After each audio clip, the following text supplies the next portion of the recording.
Citizen voice, जहां हर खबर आपकी आवाज बनती है। जी हां, मैं हूं शब और आज हम आपके लिए लाए हैं सबसे ताजा, सबसे सच्ची और सबसे महत्वपूर्ण खबरें सीधे आपके शहर और देश से। तो बने रहिए हमारे साथ, क्योंकि यहाँ हर खबर है आपकी समझ के लिए और हर सवाल का जवाब है साफ साफ। तो चलिए शुरू करते हैं आज की ताजा खबरें। संसद के मानसून सत्र में FCRA को लेकर सियासी घमासान तेज हो गया।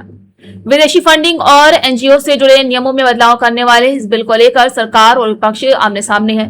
12 अगस्त को सरकार ने इस बिल को ज्वाइंट पार्लियामेंट कमेटी यानी JPC के पास भेजा था, ताकि बिल के प्रावधानों की विस्तार से जांच की जा सके। FCRA का संबंध भारत में मिलने वाले विदेशी चंदे और विदेशी फंड से है। प्रस्तावित बदलावों में विदेशी फंड पाने वाले संगठनों के लिए नियमों को और सख्त करने की बात कही गई है। सरकार का कहना है कि विदेशी धन के इस्तेमाल में पारदर्शिता और निगरानी जरूरी है, जबकि विपक्ष को डर है कि इन बदलावों का असर NGOs और नागरिक संगठनों पर पड़ सकता है। इसी मुद्दे पर विपक्षी दल सरकार पर लगातार सवाल उठा रहे हैं। कांग्रेस ने बिल का विरोध किया और इसे वापस लाने की मांग की है। विपक्ष का आरोप है कि सरकार FCRA के जरिए NGOs पर ज्यादा नियंत्रण करना चाहती है।